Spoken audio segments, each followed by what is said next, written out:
Hello students, आज हम अपने क्लास 10th का फर्स्ट चैप्टर स्टार्ट करने जा रहे हैं, केमिकल रिएक्शन एंड इक्वेशन। तो केमिकल रिएक्शन एंड इक्वेशन में जो फर्स्ट वर्ड है वो क्या है आपका, केमिकल रिएक्शन। तो हम इसी को ही समझते हैं पहले कि सर ये केमिकल रिएक्शन क्या होती है। आपने 8th क्लास में 7th क्लास में काफ़ी चीज़ें पढ़ी हैं केमिकल रिएक्शन के बारे में, बट मैं एक बार फिर दोबारा थोड़ा रिवाइज करा देता हूँ।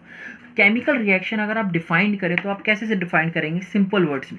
तो आप सिंपल वर्ड्स में डिफाइन करेंगे सर, किसी भी सब्सटेंस का ट्रांसफॉर्म हो जाना किसी न्यू सब्सटेंस में, उसको हम क्या बोलते हैं, केमिकल रिएक्शन बोलते हैं। यानी आप क्या बोलेंगे, the transformation of one substance into another chemical substance, chemical new substance is known as chemical reaction. इसके एग्जाम्पल की बात करूँ तो एग्जाम्पल में आप काफ़ी एग्जाम्पल दे सकते हैं। रस्टिंग ऑफ आयरन आपने ऑब्जर्व किया होगा, ठीक है।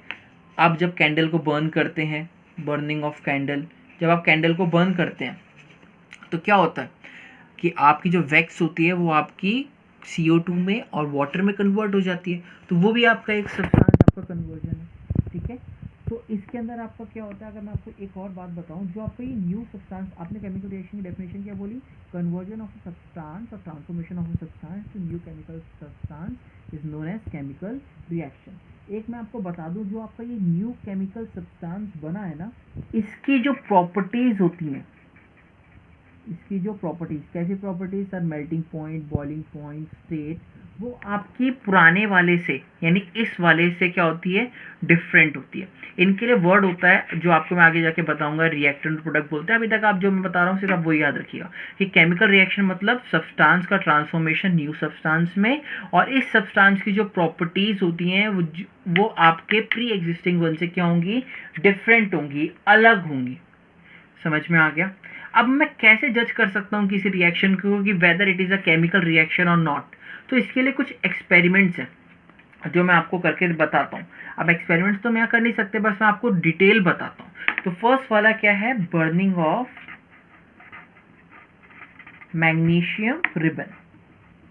अब ये बहुत इंपॉर्टेंट है बेटा, जो मैं 5 ये कराऊंगा, 5 या 6 हैं, इसके अंदर से एक एक मार्क्स में बहुत क्वेश्चन आया, और ये वाला क्वेश्चन आपका 1 मार्क्स में बहुत बार आया है, ठीक है। तो बर्निंग ऑफ मैग्नीशियम रिबन की बात करें तो आप क्या करते हैं, इसके अंदर मैग्नीशियम की रिबन लेते हैं, ठीक है, उसको ऑक्सीजन के अंदर आप रख देते हैं, और जब वो ऑक्सीजन के साथ रिएक्ट करता है तो यहाँ पे वो मैग्नीशियम ऑक्साइड करके कुछ चीज़ बनाता है। इसको क्या बोला मैंने, मैग्नीशियम ऑक्साइड। ये क्या था आपका, मैग्नीशियम रिबन था, और ये क्या था आपका, ऑक्सीजन था। समझ में आ गया, ठीक है। तो यानी आपने क्या करा है कि जब आप इसको बर्न करते हैं तो वहां पे आपका ना एक पाउडर टाइप का फॉर्म होता है, वो किसका होता है, मैग्नीशियम ऑक्साइड का, आपका पाउडर टाइप का आपको दिखता है। तो आप क्या कहते हैं कि मैग्नीशियम रिबन टाइप का था, आपने उसको जलाया तो वो पाउडर टाइप का बना, यानी आपके एक नया केमिकल सब्सटेंस बन गया। तो इसको आप क्या बोल सकते हैं, हाँ ये एक केमिकल रिएक्शन है। और आप किसको केमिकल रिएक्शन बोल सकते हैं, अगर किसी के अंदर क्या हो, प्रेसिपिटेशन फॉर्म हो। अब प्रेसिपिटेशन आप जानते होंगे, ठीक है, प्रेसिपिटेट बनाना। तो जहां पे भी प्रेसिपिटेट बनता है या प्रेसिपिटेशन का फॉर्मेशन होता है, उसको हम क्या बोलते हैं, केमिकल रिएक्शन बोलते हैं। अगर मैं पूछूं कि केमिकल रिएक्शन, आप इसका कोई एग्जांपल दे सकते हैं मुझे, तो आप कहेंगे हाँ जी सर एग्जांपल दे सकते हैं। कैसे एग्जांपल है कि आपने क्या करा कि आपने एक टेस्ट ट्यूब लिया, टेस्ट ट्यूब के अंदर आपने क्या करा, पोटेशियम आयोडाइड, इसका नाम क्या लिखा हुआ है, पोटेशियम आयोडाइड। फॉर्मूले लिखने आप सीख के आए होंगे, नहीं तो आप कहना में आगे जाके सीख लेंगे। पोटेशियम आयोडाइड को आपने रिएक्ट कराया किसके साथ, लेड नाइट्रेट। इनके साथ थोड़ा फैमिलियर होना सीखिए, लेड नाइट्रेट। तो यहाँ पे क्या होता है बेटा, आपका यहाँ पे जो आपका पोटेशियम है वो आपका नाइट्रेट के साथ रिएक्ट करके अलग हो जाता है, और जो आपका लेड है वो आपका इस आयोडीन के साथ एक प्रेसिपिटेट बनाता है। ये जो होता है ना, इसका कलर क्या होता है बेटा, येलो कलर होता है, क्या होता है बेटा, येलो कलर का आपको टेस्ट ट्यूब के नीचे, जब आप इन दोनों को मिक्स करते हो तो टेस्ट ट्यूब के नीचे आपको येलो कलर का कुछ चीज़ देखने लग जाती है, और वो क्या होता है आपका लेड आयोडाइड होता है। इसको ये किसकी फॉर्म हुई, प्रेसिपिटेट की फॉर्म हुई, और ये क्या था, पोटेशियम नाइट्रेट था। ठीक है, तो यानी अगर किसी भी रिएक्शन में प्रेसिपिटेट फॉर्म हो रहा होगा तो मैं उसको क्या बोलूँगा, it is a type of a chemical reaction. ठीक है, थर्ड क्या है, तो किसी के अंदर क्या हो रहा हो, गैस निकल रही हो, इवोल्यूशन ऑफ गैस। तो आपने टेस्ट ट्यूब में कोई सब्सटेंस लिया, मान लो ऊपर से कुछ डाला और आपको अगर गैस ऑब्जर्व हुई तो उसको आप क्या बोल सकते हैं कि सर वो भी क्या है, एक टाइप ऑफ केमिकल रिएक्शन। इसका एग्जांपल दूं, आपने किसी मेटल को एसिडिक, आपने मान लो किसी भी एसिड के साथ रिएक्ट कराया, माने यहाँ पे जिंक मेटल को सल्फ्यूरिक एसिड के साथ रिएक्ट कराया, तो यहाँ पे क्या होगा बेटा, आपका जिंक सल्फेट तो अलग हो जाता है, प्लस यहाँ पे हाइड्रोजन गैस इवॉल्व होती है। जब आप टेस्ट ट्यूब के अंदर आप क्या करते हो, मान लो कि आपने जिंक डाला और ऊपर से आपने H2SO4 डाल दिया, ठीक है, तो आपको, आप जब उसको ऐसे ऐसे हिलाओगे टेस्ट ट्यूब को, तो टेस्ट ट्यूब को हिलाने के बाद ना वहाँ पे आपको हल्की सी गैस की स्मेल आएगी, हाइड्रोजन गैस, और प्लस जो टेस्ट ट्यूब होगी ना वो आपकी बर्न हल्की हल्की गर्म होने लगेगी। यानी इट मीन्स कि इवोल्यूशन ऑफ गैस जहाँ पे हो रहा होता है तो वहाँ पे कौन सी, किस टाइप की रिएक्शन होती है, केमिकल रिएक्शन होती है। ठीक है, एक आपको मैं और बताता हूँ, चेंज इन कलर। मान लो कि मैंने कलर, पहले मेरा ग्रीन था, उसके बाद आपका ग्रीन कलर से रेड हो गया, या रेड से आपका ब्लू हो गया, तो जहाँ पे ऐसे कलर चेंज होता है रिएक्शन में केमिकल्स ऐड करने के बाद, उसको हम क्या बोलते हैं, केमिकल रिएक्शन। इसका मैं एग्जांपल देता हूँ आपको बहुत अच्छा। आपने क्या करा, जैसे मान लीजिए आप एग्जांपल ले लीजिए लेमन जूस का। लेमन जूस आपको पता है, लेमन जूस के अंदर क्या होता है, सिट्रिक एसिड होता है। क्या होता है बेटा, सिट्रिक एसिड होता है। लाइफ प्रोसेस जब आपको मैं कराऊंगा तो उसमें आपको पढ़ाऊंगा। तो सिट्रिक एसिड के साथ मान लीजिए आपने पोटेशियम परमैंगनेट की MnO4, इसको हम बोलते हैं पोटेशियम परमैंगनेट। जब आपने इन दोनों को रिएक्ट कराया, पोटेशियम परमैंगनेट का अगर मैं कलर बताऊं नहीं, आपका पर्पल कलर का होता है। ठीक है, जब आप इन दोनों को आपस में रिएक्ट कराते हैं तो कुछ टाइम बाद, जब आप ऐसे, आपने मान लीजिए कि टेस्ट ट्यूब में KMnO4 रखा, पोटेशियम परमैंगनेट रखा और ऊपर से लेमन जूस को निचोड़ दिया, तो जब आप इसको ऐसे हिलाएंगे तो पहले हल्का हल्का पर्पल कलर गायब होने लगेगा, वो लाइट होने लगेगा, और सडनली वो क्या हो जाता है, आपका सोल्यूशन कलरलेस हो गया। तो मतलब पर्पल कलर से कैसा हो गया, कलरलेस हो गया। तो केमिकल रिएक्शन क्या है कि सर जहाँ पे क्या हो रहा हो, आपका चेंज इन कलर हो रहा हो। ठीक है, एक और एग्जांपल मैं आपको एक और चीज कराता हूं आपको, चेंज इन टेम्परेचर। अब आज के टाइम पे क्या होता है कि आजकल हमारे घर पे ना, क्या नाम है, आपके जैसे अगर आप डिस्टेंबर यूज़ करने लग जाते हैं, पर आप अपने क्या नाम है पिताजी से या फिर अपने दादाजी से पूछेंगे तो उस टाइम पे सफ़ेदी होती थी। सफ़ेदी क्या होता था बेसिकली, उसको अगर मैं इंग्लिश में बोलूँ, इट नोन एज क्विकलाइन।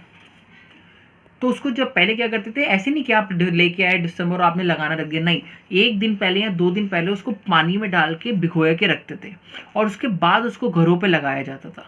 तो क्विकलाइम, और उसमें होता क्या था कि जब भी आप क्या नाम है उस सफ़ेदी को यानी क्विकलाइम को पानी के साथ रिएक्ट करते थे ना, तो वहाँ पे कुछ वाइट कलर का चीज़ बनती थी और बहुत सारी अमाउंट ऑफ हीट निकलती थी, पता बता लो बहुत तेज़ अमाउंट ऑफ।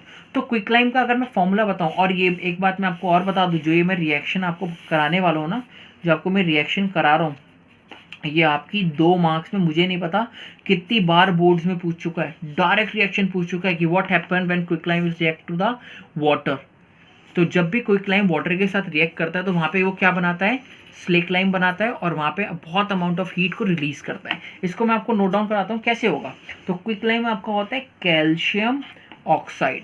जब आप कैल्शियम ऑक्साइड को वाटर, कैल्शियम ऑक्साइड या क्विकलाइम एक ही चीज़ है, कैल्शियम ऑक्साइड को जब आप वाटर के साथ रिएक्ट कराते हो तो वहाँ वो स्लेक लाइम बनता है। तो स्लेक लाइम का फॉर्मूला क्या होता है, कैल्शियम हाइड्रोक्साइड, इसको कैल्शियम हाइड्रोक्साइड बोलते हैं। ठीक है, प्लस आपकी यहाँ पे क्या होती है, बहुत सारी हीट निकलती है, और ये हीट अगर मैं आपको कैलकुलेट करके बताऊँ तो तकरीबन 15,000 कैलोरी के आसपास, कैलोरी यूनिट होती है आपकी हीट को मेजर करने की, टेम्परेचर को मेजर करने की। तो 15,000 के आसपास आपकी इतनी अमाउंट ऑफ हीट एनर्जी निकलती है। समझ में आ रहे हो, तो ये बहुत इंपॉर्टेंट रिएक्शन है, बहुत बार पेपर में पूछी गई है। तो क्विकलाइम के अंदर आप पानी डालते हो तो क्या बनता है, स्लेकलाइम, एंड क्या निकलता है, enough amount of, very large amount of heat निकलता है। तो जहाँ पे भी चेंज इन टेम्परेचर भी ऑब्जर्व होता है तो वो it is also a type of chemical reaction. एक और बात कर लेते हैं, चेंज इन स्टेट। मान लो कि आपने कोई रिएक्शन स्टार्ट करी, पहले सॉलिड स्टेट में थी और बाद में स्टेट चेंज हो गया। आपने पढ़ा होगा मैट्रिक की स्टेट होती है आपकी 3 टाइप की, सॉलिड, लिक्विड, गैस। तो आपकी स्टेट का चेंज होना भी केमिकल रिएक्शन कहलाता है। तो आप कैसी बात कर सकते हैं, मान लीजिए आपने कैंडल की बात करता हूँ, कैंडल के अंदर क्या होता है आपका वैक्स होता है। तो वैक्स को आप क्या करते हैं, जब आप बर्न करते हैं, जलाते हैं, तो जलाने के बाद क्या होता है, वो आपका कार्बन डाइऑक्साइड गैस में बन जाता है और वाटर जो होता है वो आपको क्या देता है, लिक्विड में दे देता है। और वैक्स के नीचे क्या होता है, सॉलिड। अब ये मैंने नीचे ऐसे क्यों लिखे, इसका रीज़न मैं आपको आगे जाके दूंगा जब मैं आपको केमिकल इक्वेशंस पढ़ाऊंगा, ठीक है। तो अगर मैं आपसे टोटल बात करूं कि कॉमन ऑब्जर्वेशंस आपने क्या क्या करी, अगर मैं ऑब्जर्वेशंस की बात करूं, आपने टोटल क्या क्या ऑब्जर्वेशन निकाली, किस बेसिस पे आप बोल सकते हैं कि it is a chemical reaction और नॉट। तो किस किस बेसिस पे बोल सकते हैं, पहली चीज़, सर वहाँ पे क्या हो रहा हो, स्टेट चेंज हो रहा हो। अगर जहाँ पे चेंज इन स्टेट होगा किसका, सब्सटेंस का, तो आप क्या बोलेंगे, it is a type of a chemical reaction. और क्या हो रहा हो, सर वहाँ पे आपका क्या हो रहा हो, कलर हो रहा हो, change in colour, colour change हो रहा हो किसी सब्सटेंस का, उसको बोल सकते हैं।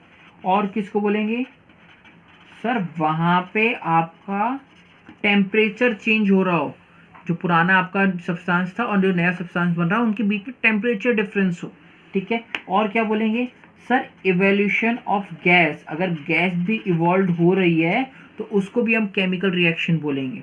समझ में आ गया। और क्या बोल सकते हैं, एक और मैंने आपको पढ़ाया था, फॉर्मेशन ऑफ प्रेसिपिटेशन। तो सर अगर प्रेसिपिटेट फॉर्म हो रहा हो तो वहाँ पे भी उसको भी आप क्या बोलेंगे, केमिकल रिएक्शन। पेपर के अंदर 2008 में और 2012 के आसपास में एक क्वेश्चन आया था बोर्ड्स में, सीबीएसई में। क्या क्वेश्चन था, और बहुत बार आ जाता है आपका, कि what do you understand by chemical reaction and how can you जज कि whether it is a chemical reaction और नॉट। तो आप कैसे आंसर करेंगे, सर केमिकल रिएक्शन क्या होती है, it's the transformation of a substance to a new substance, ठीक है, new chemical substance in which the new chemical substance has different properties from the original substance. आप इसकी डेफिनेशन कर देंगे, ठीक है। और आप कैसे बताएंगे कि केमिकल रिएक्शन है कि नहीं है, तो आप कैसे बताएंगे, सर अगर वहाँ पे चेंज इन स्टेट हो रहा हो, या फिर आपकी चेंज इन कलर हो रहा हो, चेंज इन टेम्परेचर हो, या फिर इवोल्यूशन ऑफ गैस हो, या फॉर्मेशन ऑफ प्रेसिपिटेशन हो, अगर इनमें से कोई भी चीज़ हो रही होगी तो मैं क्या बोल दूंगा, it is a type of a chemical reaction. और नहीं हुआ तो मैं क्या बोलूँगा, sir it is a not a type of chemical reaction. तो अभी मैंने आपको केमिकल रिएक्शंस के बारे में थोड़ा सा बता दिया कि केमिकल रिएक्शन क्या होता है, इसके डिफरेंट टाइप कैसे होते हैं। इसके अंदर जो इंपॉर्टेंट था वो आपका एक तो क्विकलेम वाला, एक मैग्नीशियम रिबन वाला, वैक्स वाला। ये आपके एक्सपेरिमेंट से 1 से 2 मार्क्स से क्वेश्चन आते हैं, और जो बोर्ड्स में क्वेश्चन आया हुआ वो भी मैंने आपको डिस्कस करा दिया। नेक्स्ट लेक्चर के अंदर हम केमिकल इक्वेशंस के बारे में बात करेंगे कि केमिकल इक्वेशंस क्या होती हैं, कैसे प्रोडक्ट होता है, क्या रिएक्टेंट होता है, ठीक है। तो आप आज के लिए इतना ही, बाकी नेक्स्ट लेक्चर स्टार्ट करेंगे। Thank you so much.